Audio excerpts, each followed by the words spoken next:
Colin had a problem and a microphone to spare. Thomas took it up and so the podcast went to air. For weeks and months they trolled through every single DVD. They've unwrapped all the ones they can and now they're cellulose free. Now they're cellulose free. Hello dear listener and welcome to Cellulose Free. My name is Colin and with me as always is my fellow film watcher, compadre and son, Thomas. Hi, hello. What have you been up to? The second season of Star Trek Lower Decks wrapped up. And it continues to be quite good. I still haven't got through the first season. No. I really need to do something about that. Before we go any further, I need to point out that the sound that you are hearing in the background is evidence of the fact that it is the day before the Royal Hobart Agricultural Show. How much agriculture is actually involved in it these days? Well, that is neither here nor there. The fact remains, the week of the Royal Hobart Agricultural Show has to have wind. It is always windy, and we have evidence, recorded evidence. Something about late October. Whilst we're on the subject, it means that in 2 days' time you can plant your tomatoes. So there you go. What else have you been up to? That's a good question. I finally went back and listened to the Firewatch dev commentary audio tour. So that was nice. Okay. After it conked out on me the first time. Yep. It worked this time. Good. It's quite an interesting commentary. I did not get soft-locked trying to pick up the radio. Didn't happen this time. Didn't happen. Excellent. Anything else? That's a great question. An answer does not spring to mind about... I've been wrapping up things in various video games. Right. And nothing particularly interesting to note there. Good, so I'll cut that bit out. Yeah, if you want. I don't mind. What about you? What have you been up to? Well, it has actually been a very momentous week because I wore a mask for the first time. Right. Going out in public. We had a little bit of a scare here in Tasmania, and we have spent so long being free of the ravages that have beset the rest of the world, and then we had someone come into the state and not follow protocols and... Not entirely his fault. What? I should say. What? There's some questions of coverage. Hang on. Of doors, say. No. Look. It mostly, almost entirely his fault. It is very, very much his fault. He was denied entry twice into the state. So he didn't have authorization to enter the state.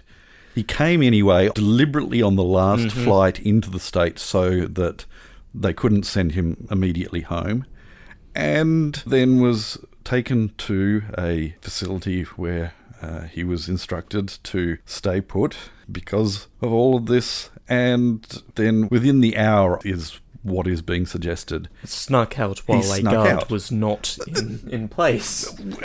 You say guard. Okay.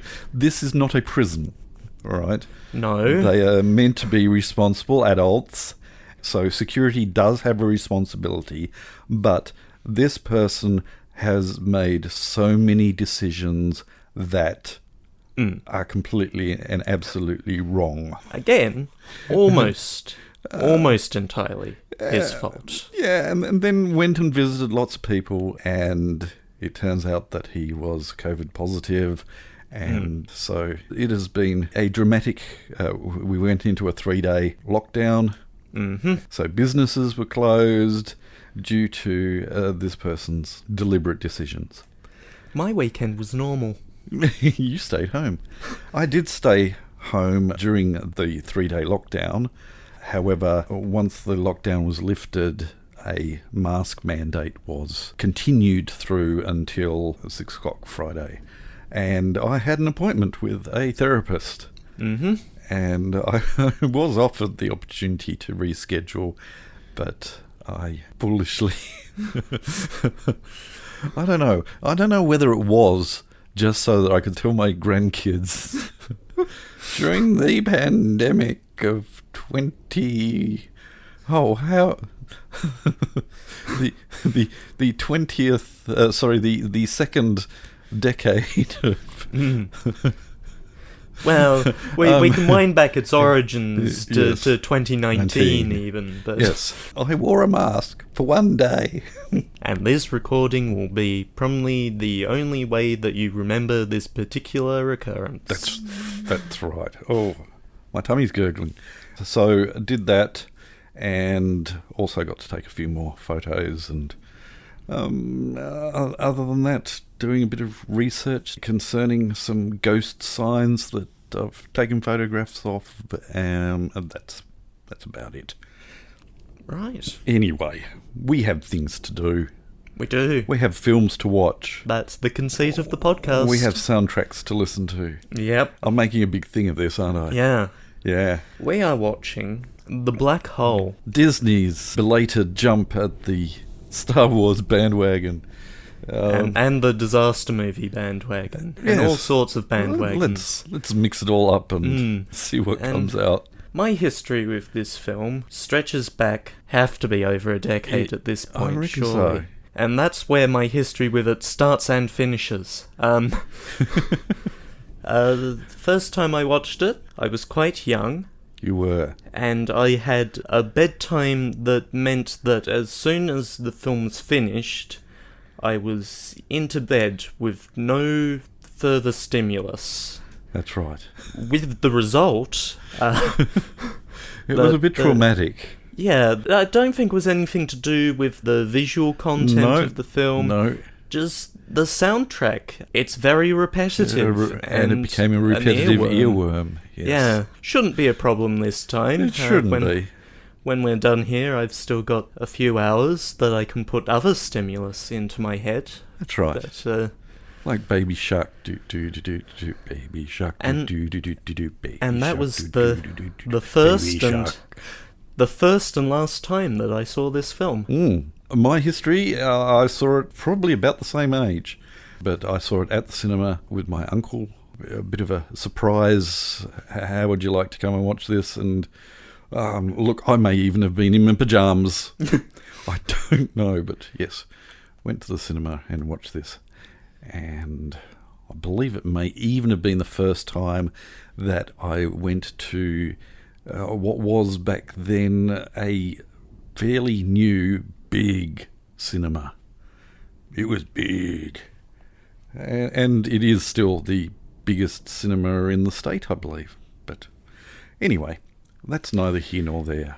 The further history of the film in our family, we don't have a Facebook post for when I first saw it. Right. Which seems fairly reasonable. We go one younger. My older younger brother gave it a 3 out of 10. My older younger sister didn't know what to say. Quote, what does that even mean? Which gives a suggestion that, yes, it gets a bit weird. My younger sister gave it a 6. Yes. My younger brother gave it an 8. So, seems to be the only one of us who's enjoyed it because my younger sibling also gave it a 6. Right. And got an extra point for a couple of characters. So a 5 then. Right. Yeah. Okay. I still do very much have a soft spot for this, but it has been a little while since I last watched it. What, a year and a half? So, yeah, I will be interested to see how this holds up. Seeing as we have fairly recently watched other Disney science fiction of around the same era. It's pre-Tron, post-Star Wars. But what is it even about? What is it even about, Thomas? Could you please enlighten our dear listener? A deep space expedition comes across a long-lost spaceship perched precariously at the edge of a black hole, the vast empty nothingness where space and time end. Anything that crosses its border enters a universe of the complete unknown. In this story of genius robots and mad humanoids, audiences take a spectacular descent into nature's ultimate mystery, the black hole. Rated PG. Yes. And an interesting thing that it was the first Disney movie in Australia that achieved, I can't remember whether it was PG then or NRC, which is not recommended for children, but it got a greater than general rating, which was the first Disney film that ever did that in Australia. It was also the first to get PG in the US. Right. Now, did it get released by Buena Vista rather than... Yes, it was released by Buena Vista, who had earlier that year also released a PG-rated sports drama, but that was not produced by Disney. Right. So it doesn't count. No. I believe that Buena Vista was created so that Disney could release films that had a darker classification than a general exhibition. Until eventually, I think Buena Vista was just releasing all their films. Yeah. Our beginning has covered a lot of things we usually cover at the end. I think we're stalling. Yeah, I think we're just a smidge. Now, the younger male sibling, I think, has expressed an interest in watching this again. The two others of the same age don't remember this film. Which can't say good things for having only seen it a year and a half ago. No, we are going to watch it in high definition on Disney Plus. We're going to press the play button together, and we'll come back and talk about it. So we'll catch you on the other side of the black hole. Go through. There's a white hole. There's a white hole on the other side. You'll really like it. And my recollection of this movie is going through that black hole is not an experience that I'm particularly looking forward to. Anywho, but we'll catch you on the other side of the black hole. Yeah. Go, do it. Bye.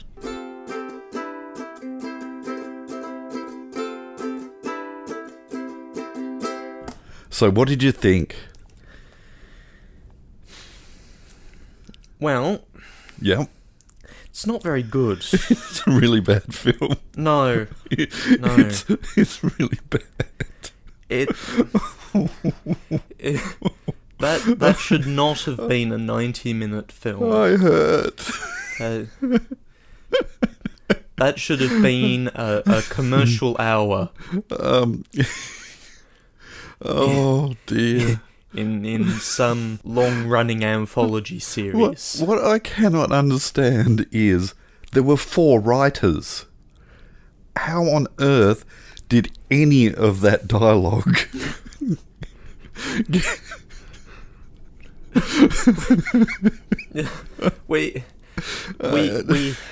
we have two main robot characters with uncredited voice actors, I should add. They weren't credited, were they? I mean, we all know who they were, and quite famously so. And they're great. They're absolutely built for each other. Tragic what happens. Yeah. But I can't bring myself to care because half of their dialogue is a bunch of sayings and cliches. Yeah. But it's not just them. No, it's not. Oh dear! I mean, their first view of the black hole is a sort of a blacky bluey swirly thing in space, and one of the guys says it looks like Dante's Inferno, and I'm going, does it? What? That's that colour? But all of these lines that are being delivered are all just because somebody says something else. And knowing how this film ends, I'm thinking, Oh, yeah. And they have that. Yeah. And, Yeah. just, So, the script is not good. no. The recording of the script is also pretty patchy in places. The audio is terrible. Absolutely shocking. The vocal recordings, you have segments that are great level-wise, and then suddenly they go fade out. We're watching Disney Plus on my profile on the family account, and so we have the subtitles up. We know what they're saying, we just can't hear it.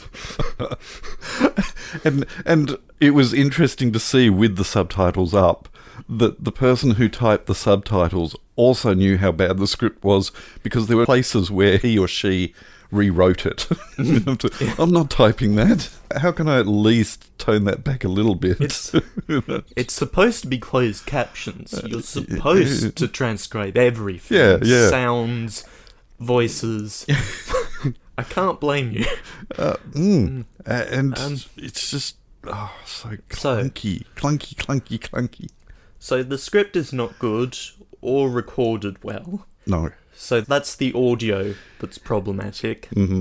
The action, because there is some action in this, is not good. There is. It's not only not good, but half of it has totally inappropriate music cues over it.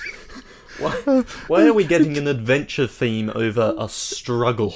It's as if when the pieces of paper are being signed, right, composer John Barry, famous for James Bond. Her Majesty's Secret Service is a brilliant score. It was the inspiration for the Incredibles soundtrack. Yep. This is not on Her Majesty's Secret Service. So they sign him up.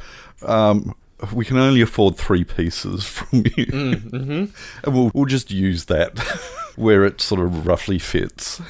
Oh, okay. So we've used one of them already for the overture, which traditionally is tone-setting music that's otherwise largely unrelated to the rest of the score. Yes. So that's one. Yep. We need a black hole theme. Yes. We might need some more pieces, actually. We have an adventure theme used in no places where it's appropriate. And we have a dread theme which is different to the black hole theme. Yes. And then one for the stupid artsy wormhole sequence that goes far too long. Because we've got to have one of those. We do. We've got to pretend like this is 2001: A Space Odyssey.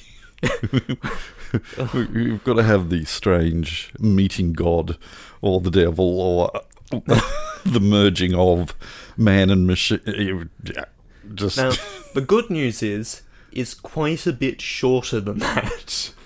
But low frame slow-mo and spinning. Yes.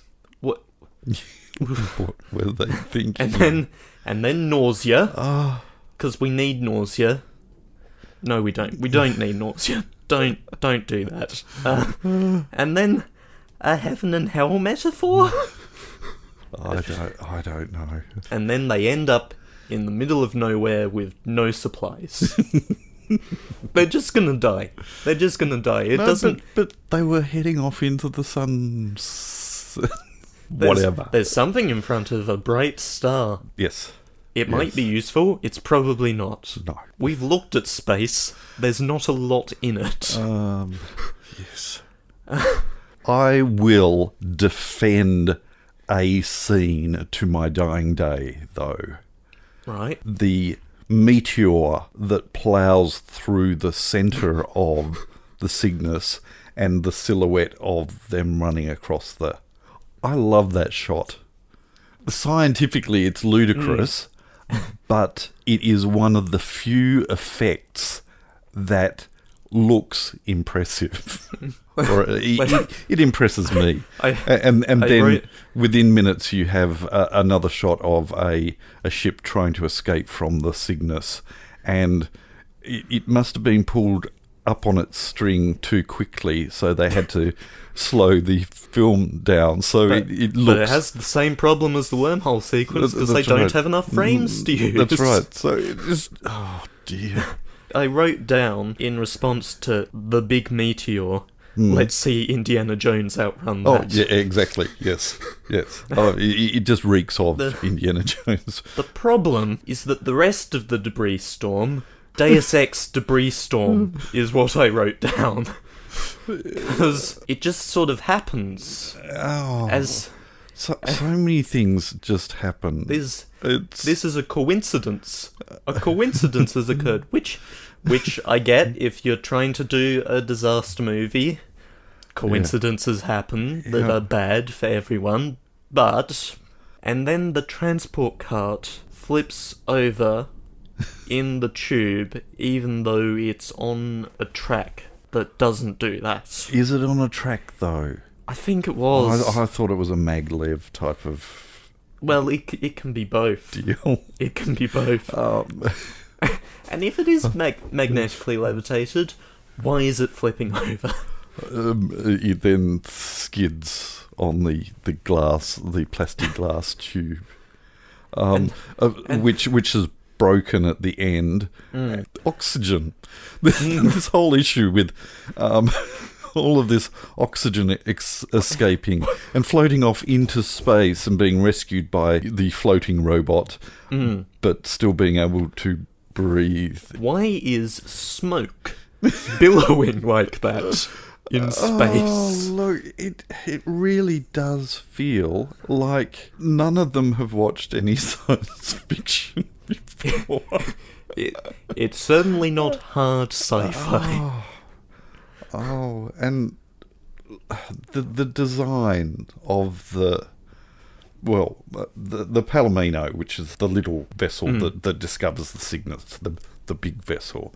The Palomino is just really clunky, and there's a lot of bits in it. Right. I'm going to give you 10 objects from the kitchen cupboard.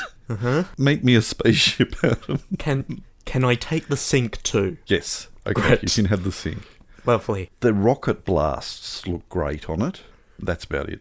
Yeah. Then you've got this big ship that famously disappeared, but nobody recognises it when they're going through trying to recognise the ship. Including a daughter of one of the crew doesn't recognise the ship.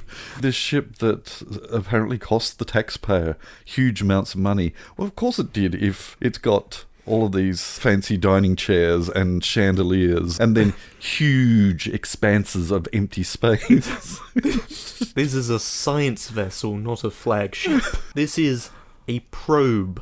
I actually got, the push-out bits of cardboard that you fold up and put together the model of. It included the Cygnus and the Palomino. Right. I did put the Palomino together, and I started on the Cygnus, and I just can't. I can't do it. It looked like a good idea at the time, but... The Palomino is quite small compared to the Cygnus. Yes. Oh, they weren't built to scale. No, okay. No. Right. And I seem to recall the tabs never lined up anyway. It was... I did also get a little golden book that had Bob and Vincent having an adventure together. Totally unrelated to the script, but they went on a little adventure together. These two robots that did not meet until Vincent arrived at the Cygnus and will not meet again. No. We must give the children a happy adventure. Well. Yeah,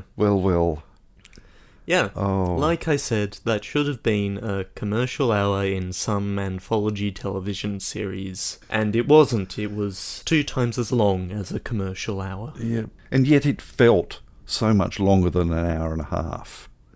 It just went on and on. Just lengthy bits of clunky dialogue. Cellulose Free does not recommend The Black Hole. No. I'm sure that if you were to go onto YouTube, you could watch the meteor going through the Cygnus, just to watch that scene. Despite everything, though... They're going to remake it. They are, yes. They do plan to. Yes. It's on the cards. Yeah. On the cards. In the cards. In the cards. Yeah. No, that wasn't what I was going for. Shot for shot and line for line. They're going to remake. We had my younger sibling in here at the start. Yes. For experiencing an overture. Because this film has an overture. It was one of the last ones that had an overture. It was dying out over the 70s, and then occasionally now you'll still get one. In theatres, Tron Legacy had an overture. Yep. It didn't make it to the home release, but it had an overture. It's on the soundtrack. I think, apart from the black hole theme, which is very repetitive, it's just that one motif over and over and over again, and which is why I was genuinely crying in bed when I went to bed after seeing it the first time. It was quite traumatic. I think it was your first experience with an earworm. Yeah, it's not pleasant. Apart from that, and apart from the fact that many of the cues are out of place, they're not terrible cues. They're fairly bog standard cues. Yeah. It's not John Barry's best work. No. I can't remember whether I've got it on the list or not, but there is another film that features a John Barry soundtrack that is almost identical to this. Right. Yeah. That I don't think you've seen. And right. I might throw that at you one day. Yes, one of the children who decided to sort of sit, he really wasn't watching it much, but he suddenly remembered, I like this because of the music, and I had to laugh. He's probably gone off to bed, and it'll keep him awake all night now. He's seen it before, and yes. He liked it that time, but I don't. But he really, really wasn't paying attention to it, other than the fact that he picked up on the cue. I think that I may have started nodding off. Anyway, yeah, I have nothing else to say about that. Nope. That monstrosity. Gonna push that out. You joked last week that we might be able to see the strings on things, and I'm not sure we did. No, maybe they have. I can't imagine them wasting the time to do it, because the DVD release was bare bones. But perhaps when they did the high-def version for streaming or what have you, they may have done a bit of CG. Do a touch-up pass. Yeah, you have... because I remember in the cinema actually seeing them. Yes. Yeah. There is apparently, right at the beginning, and I only found that out after we just watched it, near the beginning where the hologram comes up and Vincent appears, you can apparently see a hand twisting Vincent's leg so that he moves.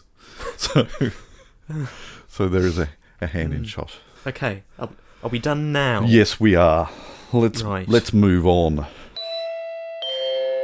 The following segment has no title. We apologise for the inconvenience. All sorts of things got shot across our bows. Dear listener, Helen has been listening to a lot of Cellulose Free recently. Yes, dear listener, Helen has been on catch-up. She has been wrong in places. And very right in others. Indeed. We appreciate her input. Trying to think if there's anything that particularly comes to mind. Because there's a lot here. She made long comments in places. Indeed. I believe she listens whilst walking. And I can just see her standing on the river's edge going, right. Although I think, I'm not sure how she's doing it. I think she's possibly watching the film and then listening to the episode. Which is a reasonable way to go about things. Absolutely wonderful way of doing things. On the Discord that I perused, there were a few comments about how middling films are hard to talk about. Yes. You can talk about a really good film or a bad film, but a middling film is hard to find things to... Absolutely. Absolutely. To talk about. Yes. Anyway, we might move on then. Yes. Pick a film for next week so we can go to bed. It's your turn. It is my turn, and something is coming up. Yes. This will be our second seasonal episode? Yeah, Groundhog Day was... Oh, sorry. Groundhog Day was Groundhog Day. seasonal. We had Anna and the Apocalypse back in... that was still under wraps. That was still under wraps, but I think as far as cellulose-free, Groundhog Day has been our only seasonal episode. But there is a seasonal event that is coming up that ostensibly we do not recognise in Australia. That ship. But my that goodness. ship annoyingly has sailed off into the sunset. Yes, it's gone gangbusters. You think about and read about all of the difficulties that people are having shipping things at the moment, and yet the deluge of Halloween junk that has filled stores this year has just been crazy. I've never ever seen it like this. And so Halloween is here. The non-denominational late October commercial holiday. Yeah. So I'm thinking that we might jump on the bandwagon and have an episode. I know what you've selected. You do. And it's an interesting choice, because in comparison to this film that we've just watched, that had some pretty bad sound. Yes. This is, well... It is concerning, actually, because I do not know, because I have not watched it, what it has in the way of audio. Because we're going to watch silent film. It's interesting that it has the word symphony in the title Indeed. when it's a silent film. Yes. This is the plot of the film that we're going to watch in recognition of that thing we don't recognise in Australia. A long time ago, in Middle Europe, a decrepit, forbidding castle stood, casting an ominous shadow over the townspeople who dare not look upon it. The unholy dwelling is home to one Count Orlok. Yeah. An undead night creature with a taste for human blood, blah, blah, blah, blah. Into this picture steps Hutter, an unwary traveller who visits the Count. He carries with him the deed for a property Orlok wishes to buy in Hutter's hometown of Wisborg. That night, in preparation for the long sea voyage ahead, the vampire hastily loads his coffin aboard ship and waits. Once at sea, Orlok bares his fangs and, upon arrival in Wisborg, leaves behind a floating morgue. Now, preparing to feast on the citizens, the cadaverous Count prowls the darkness as the eerie N2 Nosferatu. Nosferatu, a symphony of horror, was produced in 1922, directed by F.W. Murnau, and as far as I'm aware, it is so much Dracula with the serial numbers filed off that many of the characters don't even have their names changed, except for the titular Count. There was certainly some legal wrangling that went on. We will probably talk about that next week. His running time is 1 hour 34 minutes, so about the same length of time. Now that's interesting. It's interesting hang on. that it says that. Sorry, that's the running time of the connected film. On the DVD. Whereas on the DVD... it runs at a lean 1 hour 13. 13. Yes. It's the joy of early silent movies that are now in the public domain, and the copy that I have is somewhat dubious. It was given to me as a bit of a joke, I think, from the $4 bin from a budget store.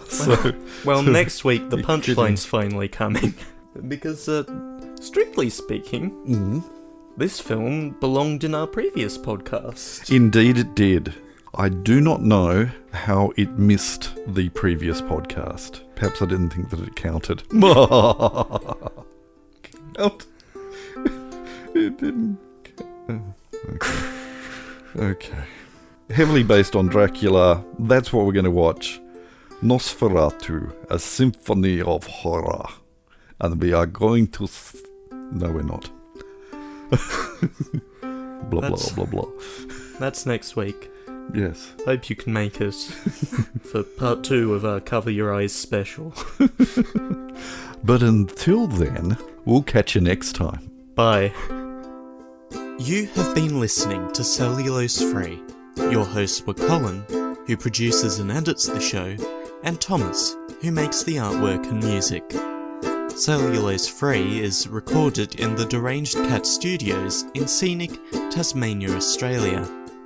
We keep track of our extensive physical media collection through My Movies, which we highly recommend. You can find links to that, as well as other places you can find us in the show notes. Cellulose Free is a Hi Hello production.